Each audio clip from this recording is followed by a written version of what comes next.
Hi, I'm Logan. I'm the manager of microfauna here at Josh's Frogs. Today I'm going to teach you how to do some basic vivarium maintenance, some daily upkeep, some cleaning. One of the first things that I do when I come up to a dirty tank like this is I'm going to start draining the hydroton. Once the water goes through the soil and gets into that drainage layer, it'll just sit there stagnant. So every now and then you want to just drain it out. So what I have is just a basic airline tubing. Got a hard piece of plastic in there. So I'm going to take that, go through the corner where it's easiest, and just try to get it as far down as possible. We don't want this water coming up to the soil layer. It'll saturate the plant roots. So I'm going to get this siphoning, get it going.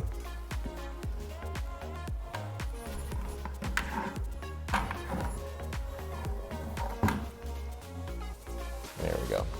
So like I said, that'll take quite a while. So we're going to get that started first. So when we come back for cleaning, I'm going to take the spray bottle, give it a good misting. Any algae, any, frog poop, lizard poop, anything that's dried, we want to kind of just get that a little saturated so it's easier to clean.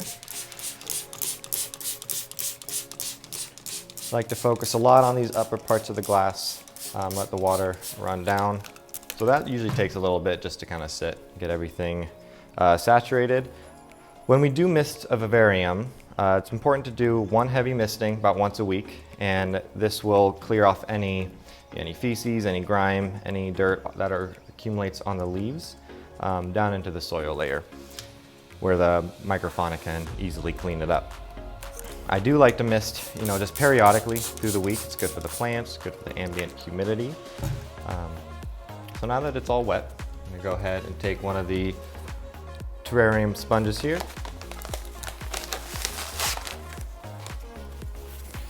And then this we're gonna get pretty wet. Doesn't take much, but we're just gonna go through here and just start scrubbing, start wiping. It takes a little bit, but it's oddly satisfying.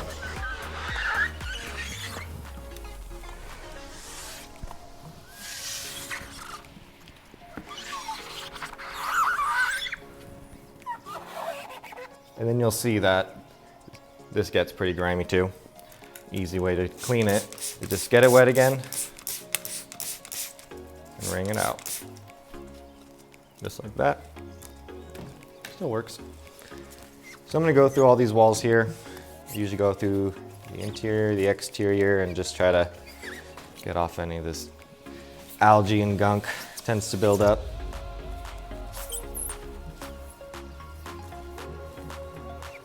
I'm going to finish up this last side here, and as I'm doing that, I just saw that finished draining. Not all the way, but enough. So I'm going to go ahead and just pull this out, let it drip the rest in the bucket. So now that finished cleaning the glass, I'm going to get in here and start trimming some of the plants. You don't need anything crazy sharp, razor blade, just a good pair of scissors. If I'm doing a lot of different tanks, I tend to grab different pair of scissors, sanitize in between. Just don't want to risk a cross-contamination. So I'm going to go ahead and grab the little tiki huts out of here. I'm going to grab these plastic Petri dishes, and these can be thrown in the dishwasher, hand clean, or if you have stacks of them lying around like I do, just put another one in. So I'm going to go around and pull all these dead leaves off the plants. If there's any on the soil layer, on the top, I wouldn't worry about it. So I got all the dead ones that were kind of just hanging on. I like to go through, find any roots that are gross, any of these yellow stems. This tank in particular is kind of just a big mass of pothos plants right now. So I'm going to go through, I'm going to start clipping. Now you can take these clippings and easily just replant them back in the tank. Make sure you're clipping at the nodes. I typically like to have one side of the tank a little more clear, one side pretty dense, just so it gives the animal some visual barriers, but then makes it easier to feed the animal. Trimming plants, in my opinion, has always been one of the hardest parts of cleaning a tank because it takes so long for it to grow in, and then you're just cutting it out again. But it is good for the overall health of the tank.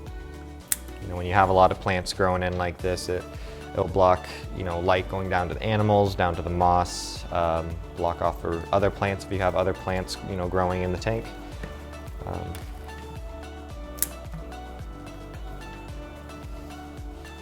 And you want your tanks to be visually appealing. You're putting a beautiful animal in there, you want to be able to put it in a beautiful environment.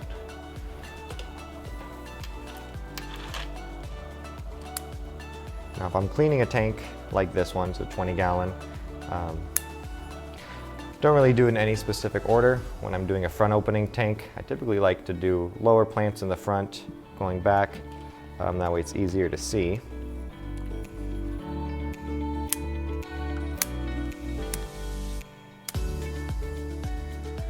So now that I have the plants trimmed, I have the drainage layer drained, I'm going to check the microfauna, the cleanup crew on this tank. So we have springtails and we have isopods in here already. Typically they like to live kind of at the base of the soil, so I'm going to just kind of look around and see if I see any.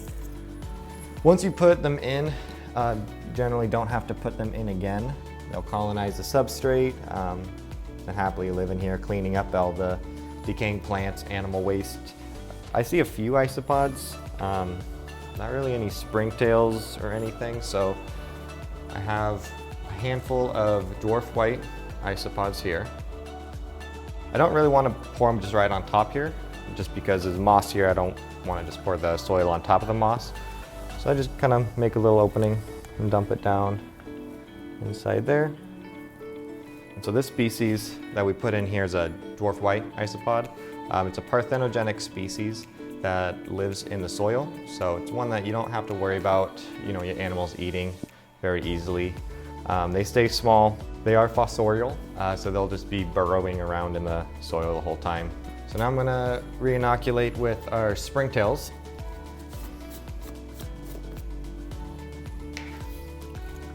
So these guys, it has about an inch of water in the bottom, and they're living all throughout the charcoal on the top. But the easiest way to get them out is I'm just going to pour a little bit extra water in than what is needed.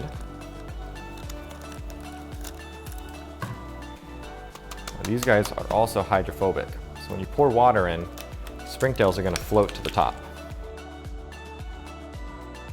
So I typically just fill it up a bit, and then since all the springtails float to the top, I can just go around and pour some here and there. And these will colonize in the substrate. If you're using ABG, they really like that charcoal layer. Springtails are amazing. They're parthenogenic, so they're going to self-replicate in here, eat any of the detritus, any of the decaying plant matter, any animal feces. These little critters are found every continent of the world. They're incredible. So I added in the isopods and the springtails. Now I want to add in some more of this leaf litter here. The isopods and the springtails will eat this as it breaks down. This will also recycle nutrients into the tank. So overall beneficial for the plants. Gives the isopods everything, cover to hide under from any animals trying to find a snack. Now I'm going to get cleanup crew cuisine. If you're adding these guys to a fresh tank, there's not going to be a lot of the decaying organic matter for them to eat and start replicating. So we're going to put a couple of these in here. It also doesn't hurt if you have an old tank, they're going to eat it anyways. Usually use a couple. If you have a big tank, feel free to use more. If you have a lot in there, you could add more. And then we also have this bioactive booster. This stuff will ensure healthy fungi in the tank. If you see mushrooms, you see mold, it's common, it's normal, it's healthy. It's good for an enclosed ecosystem to have that. So all this does is inoculates it with, the good stuff, the good fungi. The rule is, 1 tap per square foot. So I'm gonna give it one little shake here, one little shake there. And then you wanna mist it until you can't see it anymore.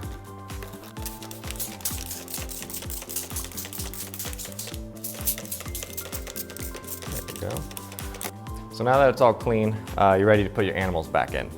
So if I had clean, plastic dishes, I'd put them in, but I'm just gonna add these back in here for now.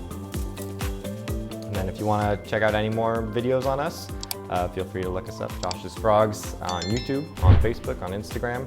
Tons of cool videos, tons of cool pictures, content. Thanks for watching.